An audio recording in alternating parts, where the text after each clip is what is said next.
Puji Tuhan. Haleluya. Tuhan itu baik. Selama-lamanya. Tuhan itu baik. Selama-lamanya. Selama-lamanya. Amin. Bapak, mama, anak-anak, saudara dan saudariku yang terkasih. Siapa di antara kita yang belum pernah melihat bebek? Siapa? Semua sudah lihat bebek? Sudah. Ya. Baik. Mama, kalau lihat bebek itu bagaimana? Yang mama lihat bebek itu? Bagaimana? Oh, bebek kalau menurut mama dia lihat bebek jalan itu lucu ya, dia jalannya lucu ya. Baik. Bebek dia jalan itu dia lucu. Engkau kalau lihat bebek itu bagaimana? Pernah lihat bebek? Nah, itu bagaimana? Yang aku lihat bebek itu bagaimana? Jalannya lucu. Jadi engkau ikut mama ini kan lucu. Baik, siapa lain lagi yang dia lihat bebek itu bagaimana? Bebek kalau dia jalan, mereka jalan berkelompok. Satu di depan, dia belok ke kiri, yang di belakang belok ke kanan atau ke kiri. Ya, kalau satu ke kiri, semua ikut ke kiri. Satu masuk lubang, semua masuk lubang. Dan itu caranya bebek. Dia jalan itu begitu. Cara hidup bebek seperti itu. Ingat, cara hidup bebek itu tidak harus menjadi bagian dari cara hidup kita. Kita siapa di sini yang tidak senang makan daging bebek? Senang makan daging bebek? Halo, senang makan daging bebek ke tidak? Senang. Bapak senang makan daging bebek ke tidak?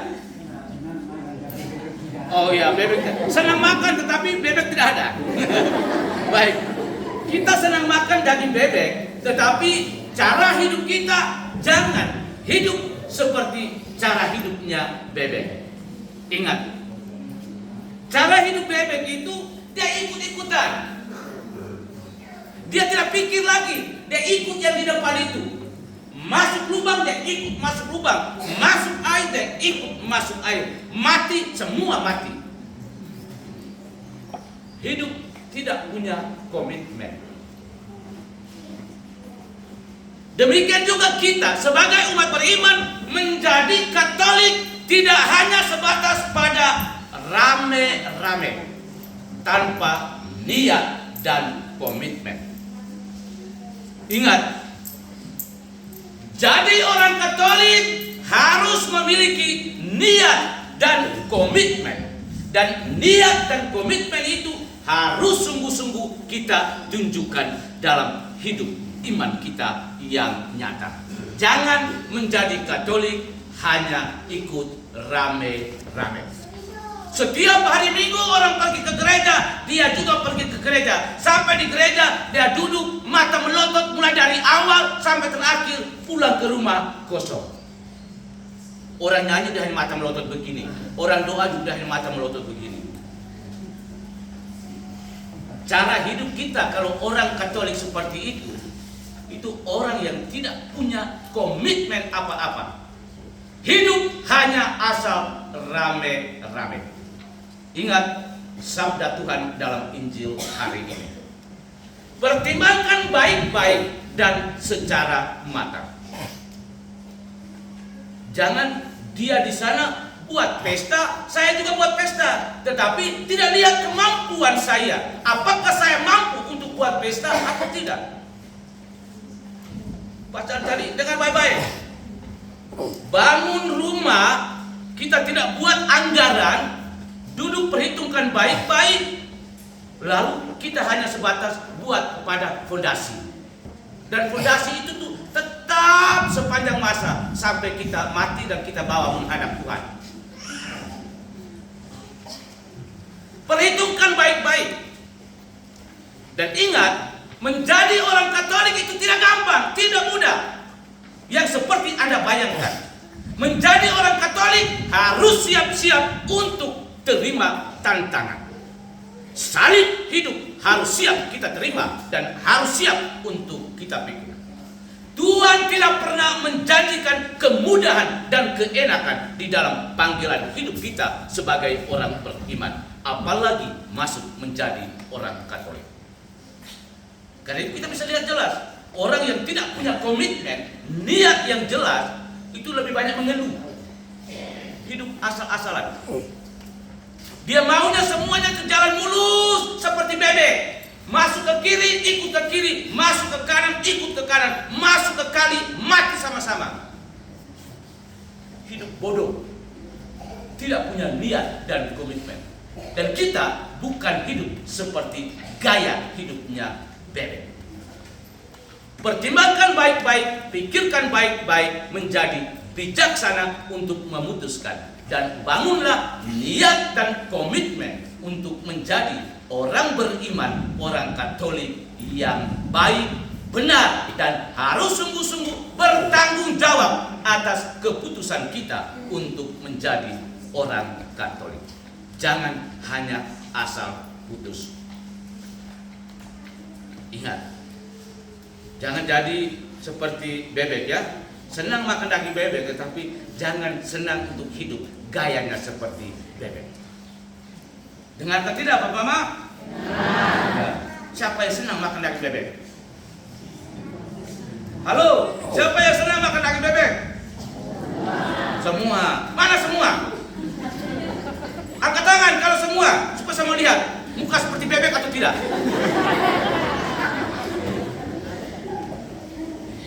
Ingat itu. Salib harus kita terima menjadi bagian dari panggilan hidup iman kita orang Katolik. Dan untuk menjadi orang Katolik, menjadi muridnya Yesus, harus tanggalkan semuanya itu. Sifat suka benci orang, suka iri orang, suka cemburu orang, suka marah-marah orang, suka caci maki orang. Singkirkan, tinggalkan, lepaskan semuanya itu.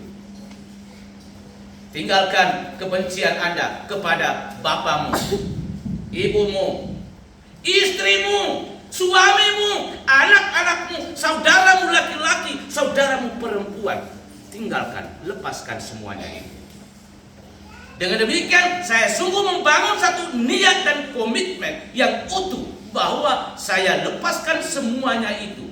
Praktek hidup saya yang tidak baik, dan sekarang saya jalan lurus mengikuti Yesus. Ingat, tantangan dan salib itu selalu ada di mana-mana. Jangan bilang, oh ya, saya masuk Katolik, lalu setelah itu dalam kehidupan menggereja ada rencana begini. Saya tidak mau itu, saya tidak mau. Akhirnya tinggalkan gereja Katolik, pergi cari gereja lain. Sampai di situ menemui tantangan yang sama, saya tidak mau. Akhirnya apa? Perjalanan hidupnya itu selalu berpindah dari satu gereja ke gereja yang lain. Dan akhirnya dia menjadi seorang pribadi yang tidak jelas. Apakah dia sungguh beriman atau tidak? Ingat, niat dan komitmen Anda harus sungguh-sungguh Anda tunjukkan. Sekarang orang tua mendampingi anak-anak untuk pembinaan. Saya tidak mau pembinaan. Saya maunya langsung. Anak-anak saya itu harus terima komuni pertama tanpa ada persiapan. Menuntut kemudahan. Dan itu seringkali terjadi atau tidak? Halo? Terjadi atau tidak? Siapa di antara kita yang suka mengeluh-mengeluh, angkat tangan? Halo? Yang suka mengeluh-mengeluh, angkat tangan? Pasti tidak ada yang mau. Tapi sebentar keluar gereja pasti mengeluh-mengeluh. Suruh angkat tangan sekarang tidak mau angkat tangan. Tapi sebentar keluar di gereja, pas sampai di pintu sana, dia sudah mulai mengeluh dulu. Orang-orang yang hidup tidak jelas. Ingat, hari ini kita sudah memasuki bulan kitab suci. Bulan kitab suci nasional. Kita diajak untuk selama 1 bulan penuh ini kita tempatkan diri kita di tengah kesibukan kita bersama Tuhan dalam sabdanya. Baca, renungkan, dan amalkan baik-baik. Seringkali kita mengeluh.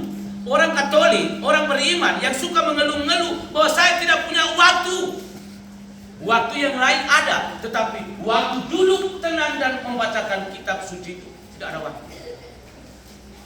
Ingat, waktu yang lain itu ada, tetapi waktu untuk kita baca dan renungkan kitab suci itu tidak ada.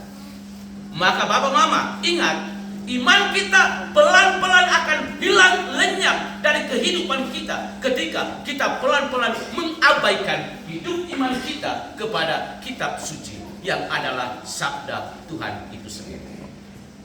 Hidup kita akan menjadi kering dan tidak akan terarah kepada jalan yang pasti. Dan disitulah ketika badai datang menimpa hidup kita, kita mudah goyah dan pada akhirnya kita bisa roboh dan jatuh. Iman kita pelan-pelan bisa hilang. Dan pada akhirnya apa? Kita jalan hidup iman kita tidak jelas lagi. Karena itu saya mengajak Bapak Ibu Saudara-saudari, mari di tengah kesibukan kita, gunakanlah waktu Anda sejenak. Duduk bersama Tuhan, baca, dengar, dan renungkan. Dan jadikanlah kitab suci sebagai buku hidup iman kita, yang kita lihat sebagai buku yang mati ini. Jadikanlah dia sebagai buku kitab suci, buku hidup iman kita yang sungguh-sungguh hidup. Dan hidupnya kitab suci itu harus nampak dalam praktek hidup iman kita yang nyata. Tunjukkanlah dan saksikanlah bahwa diri Anda adalah sebuah kitab suci yang hidup. Di mana saja Anda berada, Anda sungguh menampilkan bahwa saya adalah kehadiran Tuhan itu sendiri. Kehadiran sabda Tuhan yang membawa sabda Tuhan yang hidup. Orang membaca kitab suci dalam diri kita. Orang mengenal Tuhan dalam diri kita karena sikap hidup, tutur kata, perbuatan kita yang jelas. Mari jadikanlah identitas diri kita sebagai orang beriman, orang yang sungguh-sungguh membangun niat dan komitmen yang baik, benar, dan bertanggung jawab. Jangan kita hanya asal-asalan. Hidup kita seperti bebek, asal ramai-ramai. Dan pada akhirnya menjadi tidak jelas kemana arah langkah hidup kita yang sesungguhnya. Amin. Amin. Jangan hanya macam melotot saya begini. Macam melotot begini, kita tanya lagi, tidak jawab apa-apa. Tuhan memberkati kita sekalian. Amin.